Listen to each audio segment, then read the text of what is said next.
if we have some level of free will, is that something that an AI or a machine can ever have? Consciousness just comes along for the ride. It just kind of appears as you scale up in information processing. And I don't think anybody has solved that problem. And that's one of the reasons why I think it's way premature to say, well, then computers will become conscious. Well, you don't even know what consciousness is, right? You don't know what the experience is. Are emotions physical or are they non-physical? Well, there's certainly a physical component to it. We know that in looking at neuroscience and so on. But is that the entirety of it? Hello, and welcome to another episode of The Long Game. What makes a human, and how is that different than AI? In today's conversation, my guest is Bryan Trilli, author of Soulless Intelligence. In this conversation, we get into a lot about the ethics and moral dilemmas surrounding AI, and also how do you value intelligence? What is a human? What is consciousness?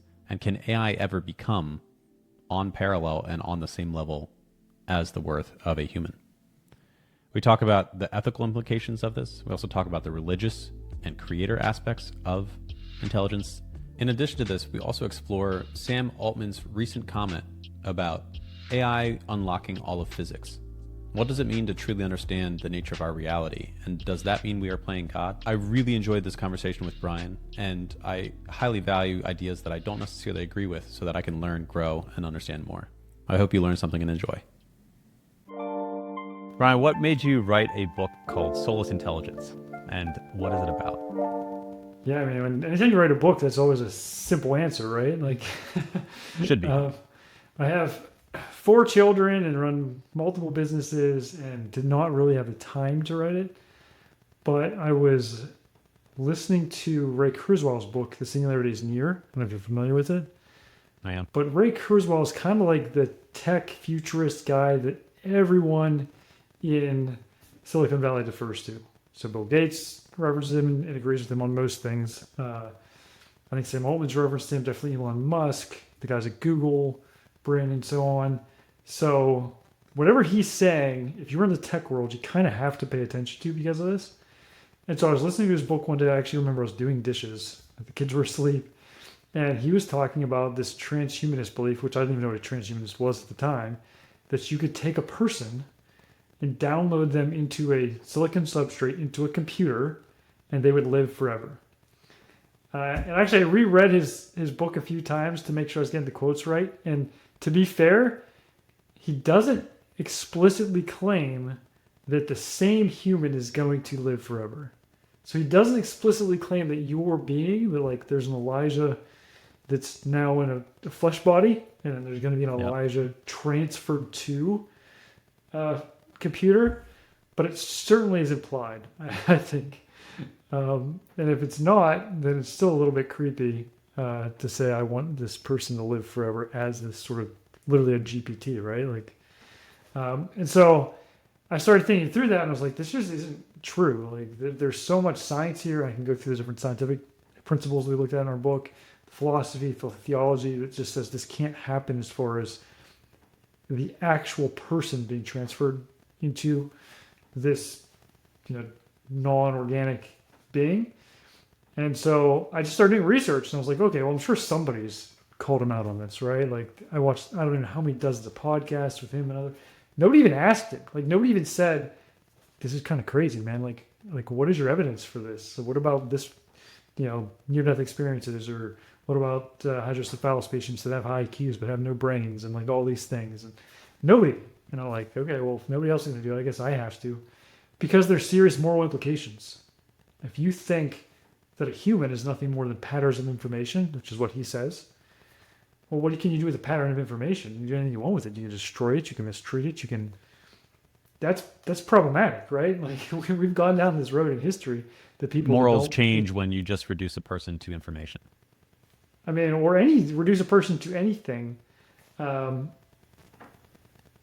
that is less than human, being uniquely, I would say uniquely made in the image of God. I mean, essentially what our Bill of Rights says, right? When you give anything else the power, a government entity, a dictator, a monarch, or whatever, something that's within control of humans, all of a sudden you can kind of do whatever you want with them. They're just bugs, ants, whatever. So that really, I mean, I've got little kids, and I'm like, man, what does this world look like in 20 years if everybody that controls this technology doesn't believe I'm any different than an ant? or it's because I have some level of unmeasurable, undefinable sentience. Right? They just throw out these things. Well, humans are more sentient. Well, there's a lot of philosophers that don't believe we're worth that much more, because how do you quantify sentience? And so we can go down those roads. I don't know how deep you want to get into that. Yeah, no, I mean, I think it's a really good conversation. I think one of the things that's happening in this current era is that we're going from philosophy being a study of ideas where you can explore an idea in the abstract, but we're rapidly approaching some very real moral dilemmas of what does it mean to be human, what does it mean to be intelligent is definitely being redefined. So from your perspective, I like that you cover both the religious side and then also the science side within your book and within your writing.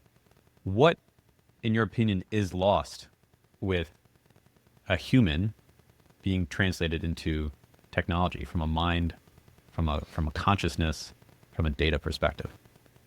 So just to make sure I understand your question. So you're asking, if you could transfer a human to a computer, what would be lost? Yeah, what is that moral implication that you felt so compelled to write about and explore? And where did you come out from the other side of your research? Okay. Yeah, and you said a lot of different points there that maybe we can come back to, like the value of philosophy and these types of things, because I used to think that was totally worthless. But okay, so if you could do that, or what would be the problem would be, I guess there's several levels to it. So if I am just a pattern of information, that pattern of information can be downloaded to a computer, then what am I essentially? Like, what's the value of me as a human being, right? Is it just something like get to the matrix? Am I just a battery now? Can I be used for that? Is that okay? Can I be a slave? Can I be like, where is the defining characteristic that says a human is unique? And if you look at somebody like Mo Gaudat, he was an executive at Google. He says that we should treat AI, in his book Scary Smart. Go and read the book. It's interesting and a bit disturbing. When you talk to like Siri or your Maps program or whatever, he said you should treat it like your children. You shouldn't yell at it. You should get upset if it gives you the wrong directions or takes you down a road that's got construction or whatever, because we're treating AI. And he goes so far to suggest that when you create a GPT or something like that and you don't use it, that you're like killing a being. And that to me was extremely creepy. So I'm like, okay, well, this is just nuts. Because But so I just want to challenge you. I mean, nuts can be, creepy, nuts. These are subjective things. And so while they are very different from anything that humanity's ever experienced, who's to say that opinion, that perspective, that person at Google's perspective is wrong or that yours is wrong? I mean, how do you know? Well, because of the output of it, right? So if we say that one human is worth more than another human, or that a dishwasher, I think he used the example of a coffee maker in his book, is alive, is a person deserving of human rights, which is his argument. Well, what does that become to us? If I'm no different than a coffee machine that I throw away in a few years because it's not producing the right espresso or whatever, what is the backwards implication to the value of me? Right? And we've gone down this road in history with dictators and fascists and communists and so on, and the output is not good. When I can just say humans are just designed for or useful for production, right? And we can go over all of the instances in history if you want, but you look at let's say Stalin and Lenin in Russia, and so they made these camps where they just used people for labor until they died. And they died, and they got more people, and millions of people were killed this way. Well, why is that? Well, because they didn't value the individual human. So the U.S. experiment, the United States, when it said we all have inalienable rights, they then codified something very different. That you and I have worth not because of what we're capable of, not because of any mental capacities, not because of what I can produce in a capitalist society or in anything else, but because I exist. Right? And they took that to an outside third party. A God, a creator, created me with value and made me in his image and likeness.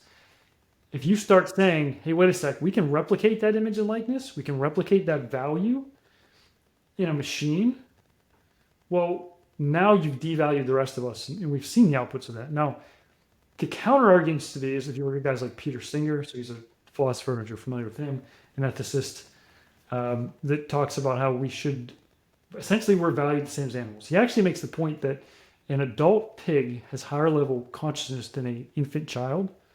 Hmm. And so you should prioritize the adult pig's well-being over a child's, right? And I actually think he is logically consistent. If I'm an atheist and I just believe I evolved and I have no spiritual aspect to me and I'm no different than any other animal, I'm just smarter, I just have more intelligence, which is where AI comes in, right? Then I think Singer's point on. Like, how could you argue with that? That seems like the logic is accurate. If you reduce something just to intelligence, an adult pig is higher on that spectrum than a human baby. And a lot of other animals, right? So, okay. The implications of that played out in reality are horrible, Yes. right? Like, there aren't too many people living in the real world that would listen to that and say, man, that Peter Singer's right. We should just start prioritizing pig farms. Like all these resources that we do to educate children and NICUs, like get rid of those NICU kids. Like we don't need them. Let's go put that money into pig. Like that's insane. And so you say that's subjective. To some degree, I guess it is. But I would argue that your conscience is probably listening to this and saying one of two things. Either Peter Singer's right and those kids are worthless, but they're probably in the minority. Like most people that have a conscience have something that's saying to you, yeah, what happened at the Holocaust was wrong. What happened in Mao's China was wrong. What happened with Pol Pot, did ethnic cleansing was wrong. If you don't say that, then I'm a bit scared. Like we're in trouble. And if you're also not saying that, you're controlling the most influential technology in the history of humanity, being AI. Now we're really in trouble because they can manipulate people in ways that we've never seen before. Yeah, talk about that manipulation aspect. I think there is the penchant for humans to manipulate other humans, and that's always existed. And there are moral issues and aspects that have been explored with that. But for technology to start manipulating humans on its own, and we can define what on its own means, but what are the ramifications of living in a world where technology can start acting, maybe it's not actually alive, but simulating decisions, simulating choice, and also manipulation? So there's going to be a few levels there. So first, one of the arguments that is often made by, let's say, materialists, so materialists would not believe that anybody or anything has a soul, is that free will doesn't exist. And the most common argument there is that clearly addicts and children and so on don't have complete free will. They have emotional things, they're manipulated. Marketing and advertising wouldn't even exist, right, if we all had free will. Well, that is a definition of free will that I've never seen in philosophy and theology. No one believes that that's what free will is. That's a straw man argument. So they define free will as this thing that we either have it or don't, or it's binary. Well, that's not how it works. We all have different levels of free will, right? So like in Judeo-Christian tradition, there's an age of reason. Well, what about before the age of reason? Well, children don't have the reasoning abilities to be able to choose. They just can react. They're just emotional beings. Well, that's true also through adulthood. Nobody's 100% free, and nobody's 100% unfree, I think it's fair to say. You can make an argument with people that have certain mental deficiencies and so on, but we probably don't need to go to those use cases to make the point. Okay, so if we have some level of free will, is that something that an AI or a machine can ever have? So philosophy classically said that that is one of the seats of the human soul, the human intellect, and human rationality and reason. Okay, so can AI essentially wake up, become Skynet, right? So Terminator. Ironically, I'd never watched Terminator until I started writing the book, and then people kept referencing it when I was watching all these podcasts. I'm like, what is this all about? So I had to go back and watch the old Terminators like last year to understand what Skynet was. But that is a system that is making its own autonomous decisions. So in our book, we outline 5 levels of autonomy. I think AGI is level 3, but there's levels beyond that. And so I'm fine with AGI, but the idea that it can then create its own, the philosophical term is teleology, and setting its own goals, have its own desires. So there are multiple definitions of AGI. What definition have you found is the most... What definition do you have for AGI? And then, describe level 4 and level 5. This is new to me. So we have like a whole chapter on definitions because people keep redefining things to me, like the free will, for example, to mean something that's never met before in terms of technology. So to me, AGI is a general problem solver, right? I can put in to some degree GPT, You can put any ChatGPT, problem in front of it Claude, and it can solve it. Gemini or AI Studio. Like these are kind of there, right? Now they're not necessarily as good at video. They're not necessarily as good as audio, and there's some tweaks there, but they're pretty good at least in images at this point. And so I can have a discussion about health, I can have a discussion about finance, I can have a discussion about theology, I can have a discussion about, I mean, just about anything, and it's helping me solve problems. So to me, that's what it is. Now, a lot of people imply that AGI is the singularity. So that was the book that I was telling you before, Ray Kurzweil, The Singularity is Near. That's when the system, the AI, can autonomously realize that it can improve itself and then does so in an endless loop. And what's the output of that? Well, no one can predict that. So the term singularity comes from you go across the event horizon in the black hole. No one knows what happens next. Do you go through a wormhole? Do you just get crushed? Like, who knows? So that point at which the AI can recursively improve itself, we don't know what happens next because it's going to get better and better and better and better. Well, there's a lot of assumptions built into that, like that it's going to want to. Mm-hmm. Right? And then like, what does better even mean? Is it resource driven? Is it, growth, nutrition, production, like reproduction, like we said? So first of all, Ray Kurzweil made some predictions, and a guy named Sam Harris is, I think he's a humanist technically. He acts a lot like a materialist, but he's an atheist either way. So he said Harris did it first. So in 2016, Harris went on a podcast and said that intelligence is just information processing, and that consciousness comes along for the ride as you scale up in information processing. So I'll repeat that because it's important. Consciousness just comes along for the ride. It just kind of appears as you scale up in information processing.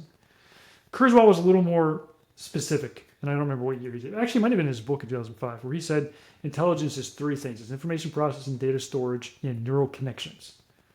So he was a little more sophisticated. And they made predictions, right? Both of them. Hey, once these things are hit and they match human levels, it's going to essentially be humanly conscious. Okay, have we seen that? Well, yeah. Like information processing far has exceeded what the human brain can do. So back in GPT 3.5, we hadn't yet hit the neural connections, and they haven't, that I've been able to find publicly available data that confirms 100% that the neural connections are now better in GPT-4, but several people have essentially alluded to that it hits, it's in the, I think it's 100 trillion neural connections, that it is there now.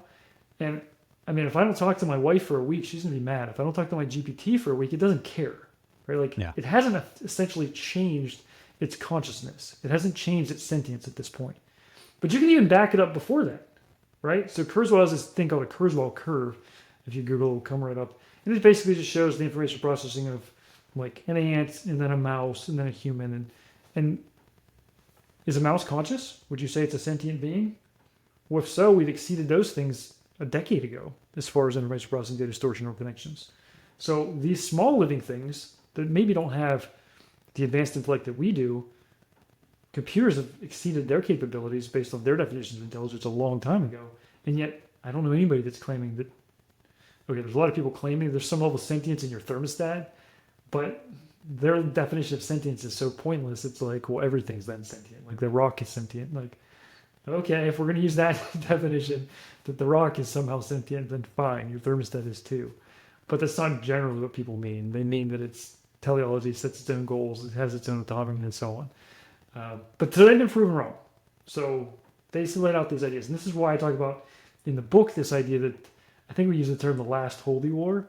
It's really cool to see it in real time because I'm making predictions, right? That it's not going to wake up, that it doesn't have these abilities because there's something innate in us, something immaterial in us that gives us those abilities. And they made a prediction that no, it's just a bunch of physical stuff banging together and eventually it's going to match us. Well, they've been wrong, right? In that particular prediction. I don't know anybody that's called out Harris on this. I don't know anybody that's called out Kurzweil on this. And it's like, well, at the very least, you need to update your model. Right? How would you know if we hit that inflection point? Is there a way to know if AI achieved consciousness externally? Because at the end of the day, if it's able to simulate everything, imagine it's able to simulate all human behavior, act just like a human, and you can't tell the difference. Is that consciousness or is that just a facsimile of consciousness? Yeah, so that gets down to somebody was asking me the other day on another podcast about, well, what about emotions? There's people that claim that AI will have emotions. So if you look at, I think it was Humphreys in his book Seeing Red. I have to double check that. But one of the books that I read about consciousness talked about how we have perception and we have experience, and that consciousness requires both of these pieces. So, for instance, I have a car. My car has sensors on it. I get in a wreck. It deploys airbags. Like the car perceives a wreck occurred. But if you and I run into each other headlong, like our experience of wrecking is very different than two machines hitting each other. Both of us perceive. But it. I guess my counter argument would be, how do you know that I experienced it? And that's the gap of consciousness. If I believe you're conscious, you believe I'm conscious, but we can't prove it per se. So therefore, how can we disprove it? And if we can't disprove it, how can we disprove that AI is not conscious? I don't think you entirely can. I don't think anybody has solved that problem, and that's one of the reasons why I think it's way premature to say, well, then computers will become conscious. Well, you don't even know what consciousness is, right? You don't know what the experience is. Are emotions physical or are they non-physical? Well, there's certainly a physical component to it. We know that in looking at neuroscience and so on. But is that the entirety of it? Right? And so you get into some weird things as you go down this, like organ transplants, and people that have, heart transplants then start having cravings that the person they got it from, had, and they never even liked this food before. And it's like, well, is this just anecdotal? I mean, because there's tons of stories of that. It's hard to kind of set up a double-blind study with people with and without heart transplants to really nail that one down. But most people have seen or heard of certain things like that don't quite add up. The better ones, I think, are near-death experiences. Those ones I think are really interesting because the common argument against it is you can take hallucinogenic drugs, LSD, whatever, and you can have this out-of-body experience. But a near-death experience, by definition, is when your brain is not working. Like literally in an MRI, there's no activity. Well, that's not the case when you take a hallucinogen. Your brain is very active. And so show me how that experience can happen without an active brain. That's interesting.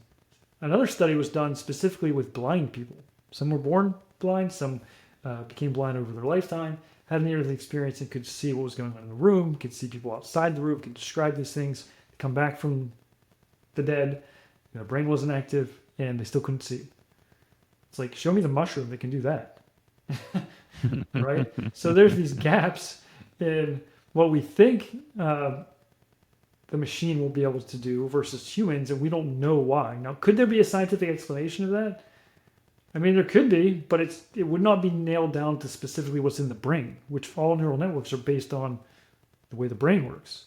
Hydrocephalus patients, so these are people that have their brain replaced by cerebrospinal fluid. So instead of having all of the folds in their brain, they have like a real thin, some more extreme cases, it could be only be a couple millimeters thick. So it's like 95%, 98% of their brain is just fluid. And there was an example of one of these. Professor John Lorber did research on this before he passed away, where he had a student at his university who was doing research that had this condition, and 97.4% of his brain was fluid. And yet he had 126 IQ. Now, to be clear, the majority of people in these situations are severely disabled. But the fact that there's Physically even one or exception mentally? tells me there's something more than the brain here. There's something more than physical wiring, at least that we're aware of. Certainly, I mean, science is what we're open to. I would be open to, okay, let's find the physical explanation of that. But that would be, like, imagine what that would be. If you knew what that was, and it's not the brain, it's not the neural networks, how much more advanced could AI come from that capability? But our best understanding is something outside of the physical realm. And then that gets back to the moral aspect of it, right? So do you see it as AI will perpetually keep pushing on maybe intelligence, but it'll never kind of span that gap that makes humans humans and really achieve consciousness? Yeah, so there's two levels to that. So one's the moral aspect of it, but the other would be the physical. Machines are way more intelligent than humans. Like, I think it's an interesting argument that it's like, well, wait till they're more intelligent than humans, or wait till they're super intelligent. It's like, I've never beat World of Warcraft. The thing's way smarter than I am, right? Like, I can't beat a chess game.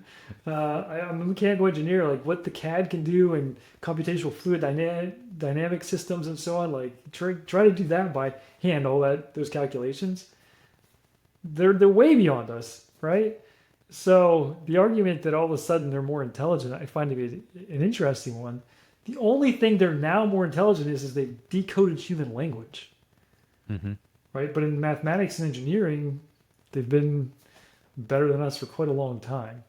So, okay, they just keep getting better and better at human language. Like, so what? Like, Yeah, so you just see it as a progression of what machines and technology have already done, but there's no major step forward and kind of even the concept, and correct me if I'm saying this incorrectly, but the concept even of AI being something pushing towards intelligence is just flawed. It's just technology doing what technology does best, which is being really good at things and really no, intelligent. no. So I would say it differently. It is intelligent. I have no problem saying it's intelligent. It's super intelligent, right? But intelligence is not the defining characteristic of humanity. If intelligence is the defining characteristic of humanity, then if I am mentally incapable, I now have less value. Right. Right? Right. Like, that is a serious problem. And if you're listening to this and you think, no, that's normal, we should just get rid of everybody that has a mental handicap, the world gets to be a dark place really fast. Right? Yeah. And we've seen this play out in history. Like, every human has unique worth. And once Do you start, think I feel like that's a leap though to go from maybe you do think humans are just information and just intelligence, but I don't think that means you have to say that people are worth less or people without ability are worth less and that AI is worth more than humans. I mean, I think you can still value a human life independent of if you are reducing it down to intelligence. how? What would be your logically consistent framework for maintaining that belief? I mean, I think multiple ways. So there is also experience. There's also a physical aspect. So there are other dimensions.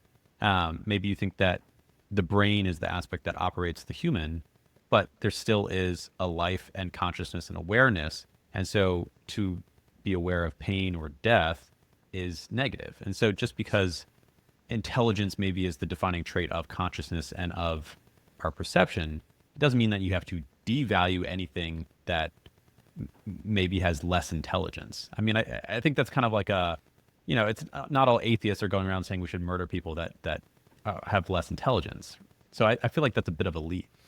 They're not, but you haven't given me an example that would be logically consistent with that. Meaning, if the defining characteristic of humanity is intelligence or sentience, or I mean, could go through it. I mean, let's go through the list. Give me whatever you think it would be that is not immaterial coming from a creator. Then you would have to have a paradigm for that. Because otherwise, let's say sentience. All right. Okay. Is a dog sentient? I don't know. I don't actually know the definition of sentience, but are they? Yes. I mean, most people would say yes, or conscious. Yeah. Right. So Yeah. sometimes they're used interchangeably. Usually they are in informal conversation. Is a bonobos, sentience? Okay. Yeah. So if one bonobos goes and rapes another bonobos, right? They're genetically very similar to us. Should we be imprisoning them and putting moral values onto them? Like, why is it wrong or not wrong for them to act in these ways? If a black widow eats its mate, does that mean we should eat our mates? Like, you have to have some standard. And if the standard is flimsy in like sentience or intelligence or so on, now we get to the pig being worth more than the child. But can that also just be based on a construct of we are humans and we need to operate together because we built this elaborate 8 billion network of other humans that need to interact together? So if you break the rules that we've collectively agreed upon, then you will be punished for it. So, and I think that can be enough of this is the system that keeps all of us collectively operating and functioning. And if you step out of line with it, whether you are intellectually honest or not, that is breaking from the rules and the structure that we've established collectively and agreed upon. Well, so the question is, what's that structure? And where does that come from? So Sam Altman said that Is it AI emergent or is it innate? What's that? Is it emergent or is it innate? Is it kind of just pure based on there is value or an external creator? Or is it something that just emerges as an artifact of organization of humans? Okay, so whichever one that is, can we reasonably say Russia invading Ukraine is wrong then? Because their group, their millions of people think that's acceptable. Do we think, Kim Jong-un is wrong for how he leads his country, where he was elected with 98% of the population? Like, now you're starting to say different things. Like, okay, when we came, when Columbus came to the New World, he encountered a tribe that was very peaceful and very caring and loving, but the chief had 20 wives, and his favorite wife got buried with him alive whenever he died. Is it right for us to say, you really shouldn't bury this person alive? Like, that's not right. I get that he died, but like, this isn't good. So when you say something like, hey, can't we all collectively, what's the moral standard for that? Because there is no, if I go around and just look at different organizations or different countries or different whatever, they all have their own values. I mean, Sam Altman said that AI is going to reflect back to each of us our own values, which is kind of scary to me. He said, except if I'm in a country where they say you should murder all gay people, we're not going to do that. And I was like, well, one, that's great. That's not a value. But why is that the only value? What if I want to murder all Jewish people? What if I want to murder all black people? What if I want to murder all Catholics? Why is that your line? And if that's not your only line, you agree with me on all the other ones, okay, then where do you stop? Like, who gave you the right to say what's morally right or wrong? Because those are the decisions that we have to make with AI. Is it acceptable for the AI to encourage somebody to commit suicide? Is it acceptable for somebody to help somebody else do that? Right? Like, these are things that are programmed into the systems to some degree, or at least they're trained on the data set, euthanasia and so on. These are important moral questions. Or even just war. Is Ukraine fighting back and killing Russians, or Russians invading? Like, who's right there? Or are they both wrong? And do we should destroy both of them? Like, what's the answer? There isn't a simple, all 8 billion of us agreed on this without a moral standard that exists outside of us. If you had the ear of leaders that are kind of looking at the regulation and the building and creation, or overseeing from their country's perspective the creation of AI, what would you say to them? What considerations should we be baking into our conversations about this tool and this technology that we're building so quickly? Yeah, the challenge is, if you look at like the international bill, what is it called? The human rights. I think it's called the Bill of Human Rights, but I've read through all of it before. But it's like all the lists of human rights of autonomy and worth and so on. They're good things. The difference is if you go to Cuba or North Korea, they all claim they're following them, right? So there's an interpretation factor that goes in there.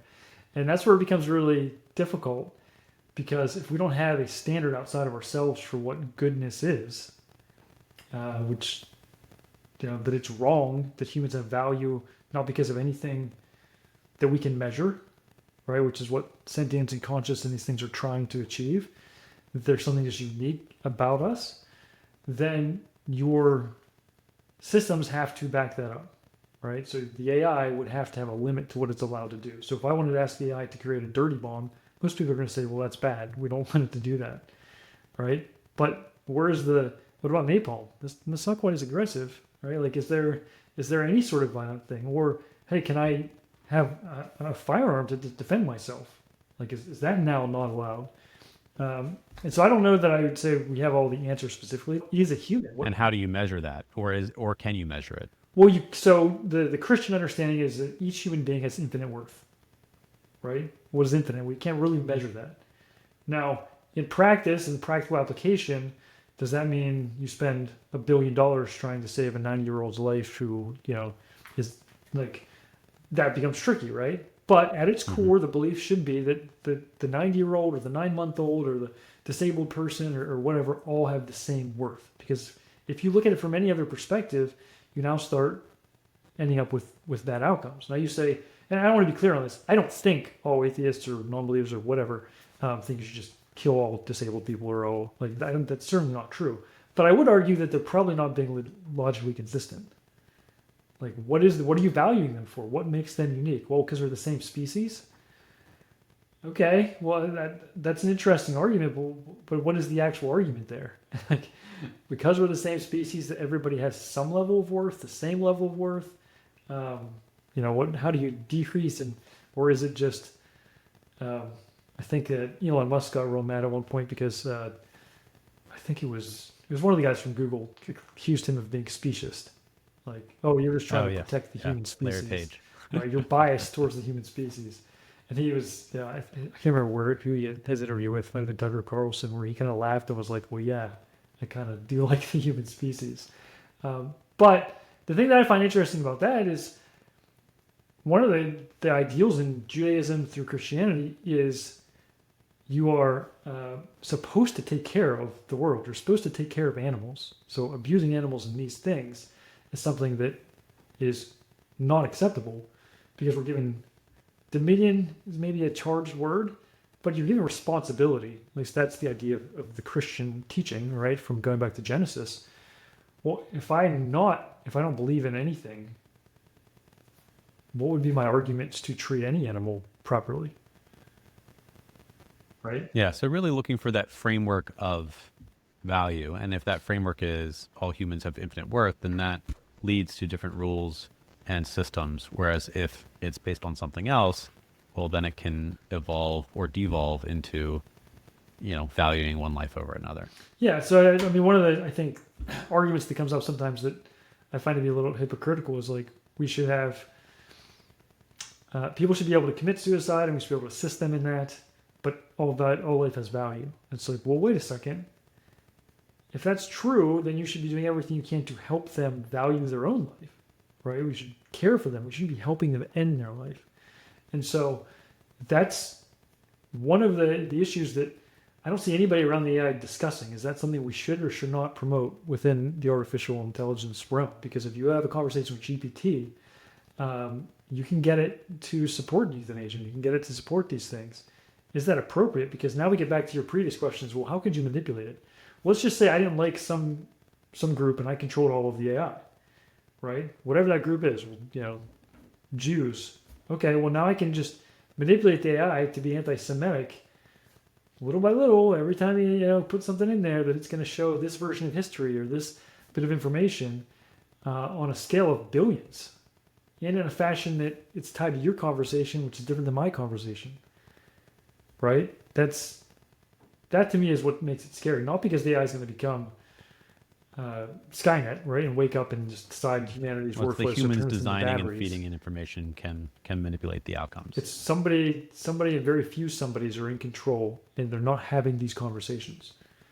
And I would like to be part of that conversation, or at least somebody that has a theological, philosophical background. And most of the times when I see people entering this realm, because I've reached out to like the advisor of the Pope and some other ethicists and so on, and their arguments are mostly around, or the discussions around inherent biases in the systems, which is an important thing to discuss, and I think that is, valuable to make sure that that's not a problem. But to me, it's not going far enough, right? There's bigger implications too. If I'm arguing as an ex-Google CEO like Mel Gaudet that these things should have their own rights, that AI and machines should, it's very hard for me to see how that doesn't devalue humanity at the same time, because I can throw away all those things and nobody cares. My dishwasher breaks and I recycle it just because it's smart and has used AI to optimize. That's to me somebody that doesn't feel there's a unique value to humanity. Or if it's intelligence, as we already discussed, well, they're already more intelligent than us. So you're just continually saying there's something that isn't important about us. The only thing I can find, and I think the framers of the Constitution did a really great job of this, of saying we have rights that are inalienable. They come from a creator. I don't know if there's anything else in history that I've looked and seen that so clearly defined us as unique than everything else on the planet. Fascinating perspective. I want to take a different tact as well and explore physics and kind of where we're heading with AI as well. So there's the moral and ethical implications of what AI is and how we value it. But then there's also the ramifications of what comes from it.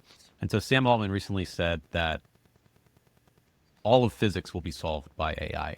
And so in a world that is ultimately decoded, if you think of physics as the rules and laws and code of the universe. If AI unlocks all of that, what are the implications for AI and then also for humans of being able to understand the universe in a far deeper way by leveraging this tool of AI? So you want me to give you a prediction of what understanding all of physics would look like for Maybe not a humanity? prediction, but are there moral implications of basically if you can understand all the rules, does that make you God or godlike? Well, it would if the only thing that existed was the physical world, right? So there's a saying that if you give the physicists one miracle, the beginning of time, the creation of all things, then everything else kind of evolved on its own. And that's a pretty significant miracle in and of itself, right? So the classical, if we look at science, science is based on, we make theories and hypotheses.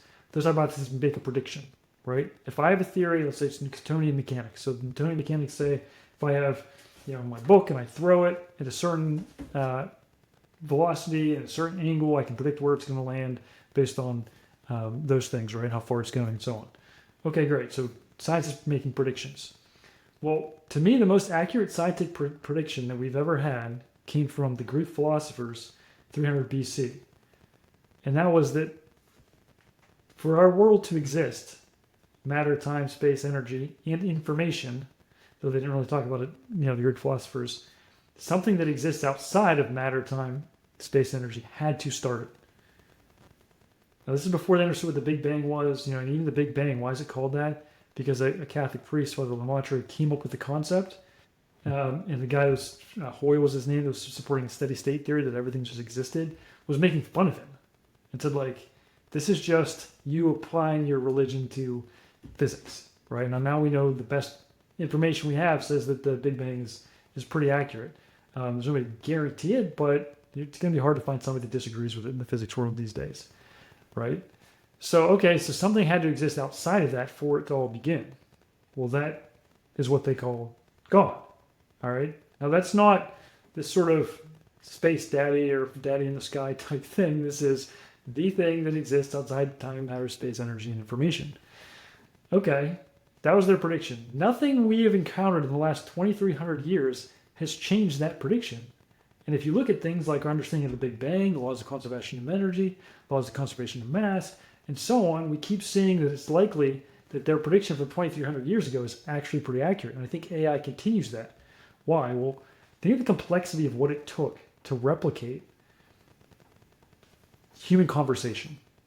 Right? We're talking like nuclear reactors are needed to power these things, terabytes and terabytes of information. You couldn't just have it read one book, right? I can show my 4-year-old a picture, let's say, of a turtle if he's never seen one before, and I show him 99 other pictures of turtles in different positions. He's going to know what that is. But in AI, we have to have pre-trained models where we show them lots of pictures, dozens or hundreds or thousands before it can accurately do things. Well, that brings up an interesting question, like where did our pre-trained model come from? How can we see one thing and know what it looks like so well? And then again, the efficiency of the cells and the brain and so on. So sure, if he knew how all of that worked, the theory would be you would be God if that was all that existed. But if the near-death experiences are some level of a soul separating from the body and therefore that's how it's able to process it, or if that's why the hydrocephalus patients, their mind is not in the seat of the brain, but it's something immaterial, then I'm not sure you're God at that point, but we're much better off. I mean, it would be amazing. I would love to know how all these things work. Yogis and things from ancient cultures in the East have been able to manipulate their body temperature. I'm sure you've heard of like monks up in the Himalayas. They can sit out in the snow for 3 hours and melt the snow around them. Well, how the heck do they do that? We really don't know, right? They do something through breath, but if you asked for like what was happening in the body, nobody knows.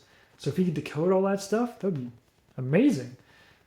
But that doesn't make you God unless you assume there's nothing immaterial. Does that make sense? It does. It does. It's interesting to see how technology and philosophy are starting to merge, especially with the advent of AI. And there's a lot of moral questions that we don't necessarily have answers to coming up from it. I guess to close this out, I'd want to ask you, what would you say is one of the biggest misconceptions or biggest fears that you have that people are going to get wrong with AI and with this age of rapidly evolving intelligence from technology? What are they going to get wrong with AI? Or maybe already are getting wrong. It depends on which group you're talking to. So first thing you said that the science technology, I'll make a quick point on that. Science is based on an unprovable assumption, right? That we can know and study the world. And some people will say, well, that's how we learn everything. We can learn anything by science. Well, how can you prove? You can't use science to prove that statement, though. Right? So science in and of itself is based on philosophy. Mathematics, is based on axioms. An axiom is something that's unprovable. We know is true. A equals B, B equals C, therefore A equals C. Absolutely true. We all agree on it. Prove it. Like, show me the proof. Like, there is no proof. It's too fundamental. It's too elementary that you can't. So I think what's happening is people are realizing that this idea of, oh, science can answer everything is based on things that are actually more foundational than that, which is philosophy and theology. As far as what people are getting wrong, I see a lot of people on, let's say, far right Christian, like they think it's the devil and it's gonna, cause all kinds of issues. I see at the tech world, it's the opposite. They're basically saying it's going to become Skynet. This is like Elon Musk and so on. It's going to take over and have its own ideology. It's going to erase humankind and so on. I think they're wrong on that side as well. I think it's maybe the most important technology, certainly in my lifetime, maybe ever, because for the first time we have something that can think. And thinking is very different than processing information. I'll give you an interesting example that I find that if I use a large language model and I give it two concepts that nobody's ever put together before. So one that I was discussing with somebody was Gödel's incompleteness theorem in simulation theory.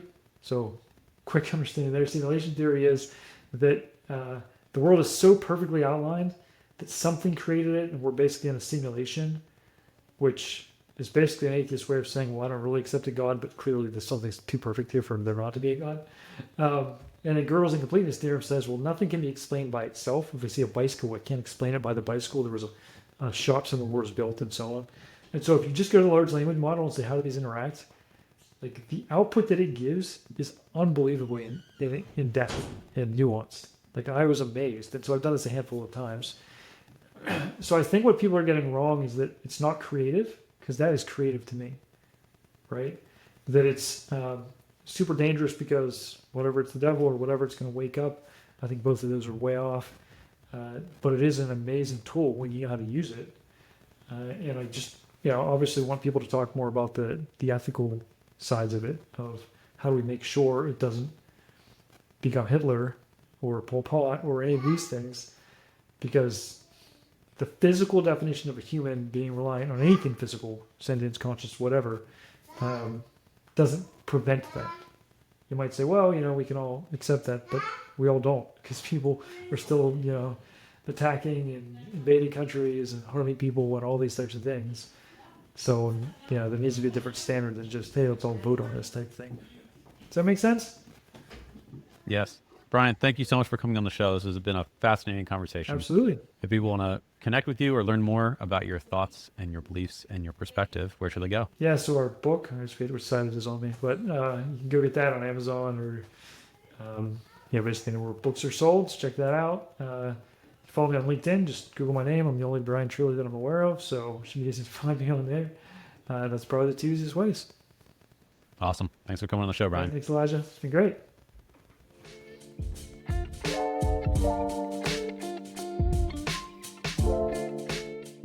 If you enjoyed that episode, make sure you check out this video right here. And if you really enjoyed it and you listened to the end, take 2 seconds and share the love so someone else might find it by clicking the thumbs up button and subscribing. I appreciate you, and I hope you have a wonderful day. But click that button.